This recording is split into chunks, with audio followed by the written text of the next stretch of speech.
Bapak Ibu yang dimuliakan oleh Allah Subhanahu wa taala, jadi ada 3 unsur di dalam tauhid kita. Pertama namanya tauhid rububiyah, meyakini bahwa yang menciptakan dan yang mengelola seluruh yang ada di bumi dan di langit itu adalah Allah Subhanahu wa taala. Itu namanya tauhid rububiyah, yang memberi dan mencabut rezeki, yang memberi hidup dan yang mematikan, yang melancarkan urusan di dunia, yang memperedarkan bintang, bulan, matahari, yang membuat tanah menjadi subur atau tandus. Itu semua Allah yang namanya Rabbun. Maka disebut dengan tauhid rububiyah.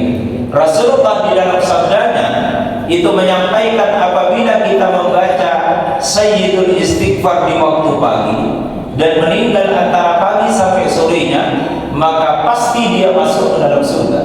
Dan ketika dibaca di waktu sore, meninggal antara sore sampai paginya, maka pasti dia masuk surga. Dan ketika kita analisis apa itu bacaan Sayyidul Istighfar, ternyata induknya adalah Allahumma anta Rabbi, pengakuan Allah sebagai Rabb.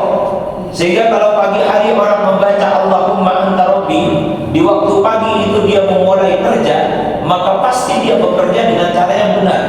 Pasti dia jujur dalam pekerjaannya, karena pagi hari yang disapa oleh dia adalah Allahumma anta Rabbi.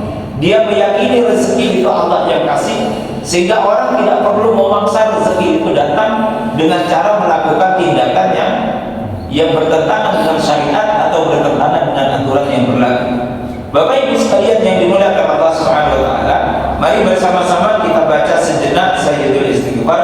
Mudah-mudahan nanti bisa dihafalkan dan bisa dirutinkan kita baca di waktu pagi, menjadi amalan harian kita, dan kita baca di waktu sore.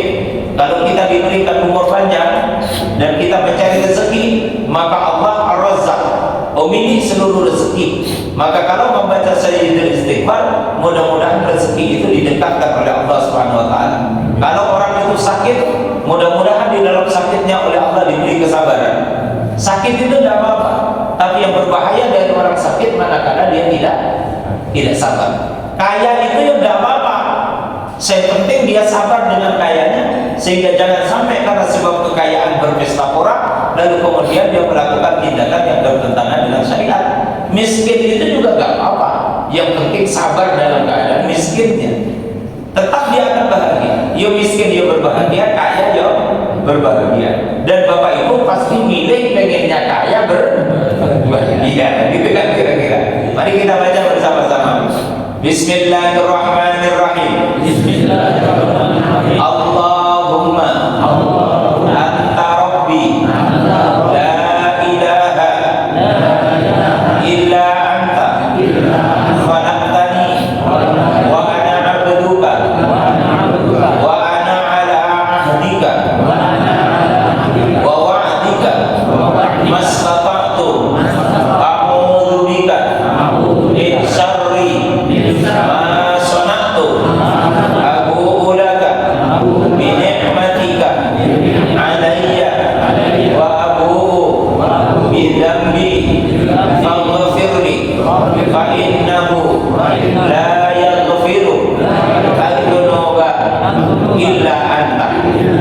Ini aja bacaannya.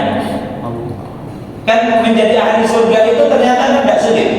Mau baca Sayyidul Istighfar sore begini, nanti malam meninggal wajibat lahul jannah, wajib hukumnya masuk surga. Dan Bapak Ibu malam hari ini sudah membaca, jadi kalau nanti malam meninggal itu pasti masuk surga.